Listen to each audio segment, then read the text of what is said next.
नमस्कार, मैं हूं मृत्युंजय कुमार झा और आज हम बात करने वाले हैं एक महत्वपूर्ण खबर की। और खबर यही कि जिस तरह से एमएसपी बढ़ी है, अब बात यह है कि क्या एमएसपी में जो बढ़ोतरी हुई है 4 से 9% की, ये काफ़ी है? इसका ग्राउंड पर क्या इम्पैक्ट होगा, इस पर हम आज बड़ा इंटरव्यू करने जा रहे हैं। और इस वक्त हमारे साथ जुड़ चुके हैं नीति आयोग के मेंबर रमेश चंद साहब।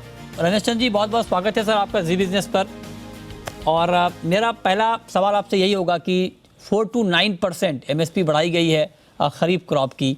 आपका पहला रिएक्शन क्या है? क्या ये एमएसपी में बढ़ोतरी काफ़ी है और आपको लगता है कि हाँ इतनी बढ़ोतरी ठीक है? मतलब आपका रिएक्शन क्या है इस बढ़ोतरी पे?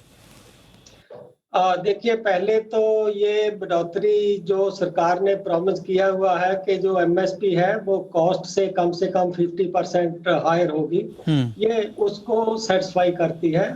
51% से लेकर 59% तक हायर प्राइस है डिफरेंट क्रॉप्स में। दूसरा, इसके बारे में कई लोगों का ये कहना है कि जब कीमतें इतनी बढ़ रही हैं बाकी सब चीज़ों की, तो एमएसपी पे बढ़ोतरी उसके कंपैरिजन में कम नजर आ रही है। तो उस पे मैं ये बताना चाहूँगा कि सीएसीपी पिछले साल का कॉस्ट नहीं लेती, वो कॉस्ट को प्रोजेक्ट करती है कि जैसे डीजल की प्राइस बढ़ी, बीज की प्राइस बढ़ी या खाद फर्टिलाइजर है उनकी प्राइस बढ़ी, बेज रेट लेबर के बढ़े, तो वो एक प्रोजेक्टेड कॉस्ट लेते हैं और प्रोजेक्टेड कॉस्ट को आधार बनाकर एमएसपी रिकमेंडेशन के लिए वो तैयार करते हैं। तो उसको यदि देखा जाए तो रूरल वेज रेट के इंक्रीज जो है, फर्टिलाइजर का इंक्रीज गवर्नमेंट ने सब्सिडी बढ़ाकर लगभग अब्जॉर्ब कर लिया है, उसको देखते हुए इसको जो है इंक्रीज किया गया है। और मैं ये समझता हूँ कि एमएसपी की सेंस में जो इंक्रीज है ये मिनिमम सपोर्ट प्राइस है। ये कोई ये कहे कि मार्केट प्राइस उससे ज़्यादा इंक्रीज हुई है, तो एमएसपी का जो रेलेवेंस आता है वो ज़्यादातर जब प्राइसेस लो होती हैं तो प्रोड्यूसर को उस लो प्राइस से कोई डैमेज ना पहुंचे, उसके लिए उसकी रेलेवेंस ज़्यादा होती है। यदि मार्केट प्राइस चल रही है एमएसपी से हाई चल रही है तो एक अच्छी बात है, प्रोड्यूसर को उसका बेनिफिट लेना चाहिए। और जो आज से कोई 15 साल पहले तक सरकारें मार्केट प्राइस को फोर्स करके एमएसपी पे लाती थी जब वो हायर होती थी, अब उस तरह का जो है एनवायरनमेंट और उस तरह की नीति बिल्कुल नहीं है। तो यदि ओपन मार्केट प्राइस किसान को एमएसपी से हायर मिलेगी तो एक अच्छी बात है, तो उसको मिलनी चाहिए। तो वो एमएसपी से जो प्रोड्यूसर इंटरेस्ट है वो ओपन मार्केट हायर प्राइस मिलेगी, तो एक अच्छी बात है। ओके लेकिन दूसरा पहलू, उसके बाद मैं आपका दूसरा प्रश्न लूंगा। दूसरा पहलू ये है कि एमएसपी पे सरकार को प्रोक्योरमेंट भी करनी होती है अपने पीडीएस के लिए और अपने जो है कंज्यूमर इंटरेस्ट के लिए और प्राइस स्टेबिलिटी के लिए, कि यदि ओपन मार्केट प्राइस हायर है तो सरकार कैसे प्रोक्योरमेंट कर पाएगी इस एमएसपी पे। अच्छा, एक तबका सर ऐसा है चंद साहब कि उनका ये कहना है कि जैसे कॉटन की एमएसपी है 6,000 से ऊपर की गई है थोड़ी सी, लेकिन जो मार्केट प्राइस है वो 12,000 के आसपास है मीडियम स्टेपल कॉटन का। उसी तरह सोयाबीन का मार्केट प्राइस एमएसपी के मुकाबले काफ़ी ऊपर है। तो कुछ लोग ये कह रहे हैं कि चूंकि इन फसलों की का जो मार्केट प्राइस है वो बहुत ज़्यादा है, इसलिए सरकार ने यहाँ पर ज़्यादा एमएसपी बढ़ा दी, क्योंकि वैसे भी सरकार को इस भाव पर तो मिलेगा नहीं। और जहाँ पर सरकार एक्चुअल बायर है, जैसे धान की एमएसपी 100 रुपये बढ़ाई गई, कम बढ़ाई गई, इस पर आपका क्या कमेंट? नहीं, ऐसा नहीं है। सरकार कॉटन की भी बायर है, कॉटन कारपोरेशन ऑफ इंडिया उसको बाई करती है। तो ये केवल कहना कि ये धान के लिए ऐसा किया गया है, कॉटन के लिए नहीं। देखिए, जो कॉटन और ऑयल सीड की प्राइसेस है इतनी हाई, ये एक ब्लिप है, ये परमानेंट फिनोमिना नहीं है। और यदि सरकार एमएसपी को एक साल की मार्केट प्राइस जो नॉर्मल से 50% ज्यादा है कर देगी, तो आपको ये पता ही है कि एमएसपी आप फिर अगले साल कम नहीं कर सकते। तो इस सिचुएशन में यदि सरकार को प्रोक्योर करने में कोई दिक्कत होती है अपने सिस्टम के लिए, तो वो बोनस को अनाउंस करते हैं कि हम इसको एक बोनस एक साल के लिए देते हैं। तो मैं इसको ऐसे रैशनलाइज करना चाहूंगा कि यदि मान लीजिए कॉटन की प्राइसेस ऐसा संकेत आते हैं 2 साल कि ये तो हायर रहने वाली है, तब आप देखोगे कि जो एमएसपी है उसको भी उसके साथ अलाइनमेंट किया जाएगा। लेकिन जो एक वोलेटिलिटी होती है, जो मैंने कहा कि ये ब्लिप है, अब हम देख रहे हैं कि इंटरनेशनल प्राइस बीट की $450 से ऊपर चल रही है, पर क्या वो वहां पर टिकेगी? यदि सचमुच में वो वहां पर टिकेगी, तब एमएसपी को हमें जरूर उससे अलाइन करना पड़ेगा। लेकिन यदि ये है कि ये तो रशिया यूक्रेन की वार की वजह से है और जब थोड़ी सी सिचुएशन ईज हुई तो वो $450 से कम होके 200, सवा 200, $250 पे आ जाएगी। तो अब एमएसपी को कभी 50% हाई करना या कभी 50%, 30% नीचे करना, ऐसा नहीं कर सकते।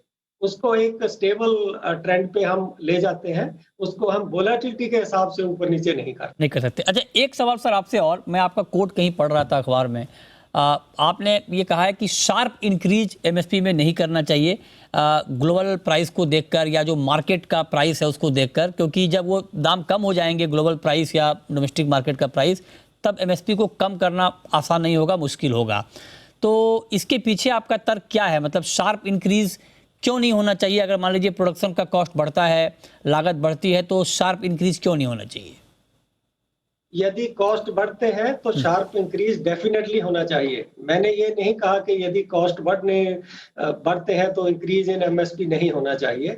मैंने ये कहा कि यदि इंटरनेशनल प्राइसेस बहुत शार्पली इंक्रीज हो जाते हैं, जो ट्रेंड को ब्रेक करके इंक्रीज होते हैं, उसके रिस्पॉन्स में हमें उसको ऐसा इंक्रीज नहीं करना चाहिए, क्योंकि अब ऐसी लॉ तो नहीं है, लेकिन साइकोलॉजी ऐसी है कि आप प्राइस या किसी भी एम्प्लॉय की सैलरी, उसका डीए आप बढ़ा सकते हो, लेकिन आप कम नहीं कर सकते। ये आपको भी मालूम है, स्वाभाविक है कि आप बीट की प्राइस इंक्रीज करके दूसरे साल उसको कम कर दें, ऐसा व्यवहारिक रूप में संभव नहीं हो पाता। तो इसीलिए यदि जरूरत है, सरकार महसूस करती है कि ऐसा सिचुएशन की जिनसे वो प्रोड्यूस खरीदती है, तो उनको बोनस के रूप में उसे कॉम्पनसेट करना होता है। तो ये एक रीजन है इसके पीछे। जी, अच्छा, एक तर्क सर ये भी दिया जाता है कि एमएसपी बढ़ने से महंगाई भी बढ़ती है। हालांकि एक लेवल पे ये रीजन ठीक है, लेकिन किसानों का हित भी देखना होगा। तो इस पर आपका कमेंट क्या होगा, क्योंकि आपने काफ़ी स्टडी की है इसके ऊपर? एमएसपी का महंगाई कनेक्शन क्या वाकई है या सिर्फ ये एक चर्चा भर है? एमएसपी का कनेक्शन महंगाई के साथ दो सिचुएशन में बिल्कुल डिफर करता है। यदि ओपन मार्केट प्राइस एमएसपी से ऊपर चल रही हो, फिर एमएसपी का महंगाई के साथ कनेक्शन ऑलमोस्ट निल हो जाता है। लेकिन यदि ओपन मार्केट प्राइस एमएसपी से नीचे चल रही हो, फिर एमएसपी का इंक्रीज का प्रभाव ओपन मार्केट प्राइस पे बहुत ज्यादा पड़ता है। हाँ। तो ये एक मतलब इस तरह का इसका एक कनेक्शन है। हाँ। लेकिन जो मैंने बताया कि इस सिचुएशन में जब मान लीजिए इन्फ्लेशन एक किसी भी देश का एक मेजर कंसर्न होता है, उस सिचुएशन में आप ये सुनिश्चित करते हो कि भी किसान को जो इनपुट के कॉस्ट इंक्रीज हुए हैं उसके लिए तो हमें कॉम्पनसेट करना ही है। तो वो फार्मूले में इनबिल्ट है कि जो आपके पेड आउट कॉस्ट है, A2 कॉस्ट प्लस जिसको फैमिली लेबर कहते हैं, उसके ऊपर हमें 50% मार्जिन रख के तो उसको देना ही है।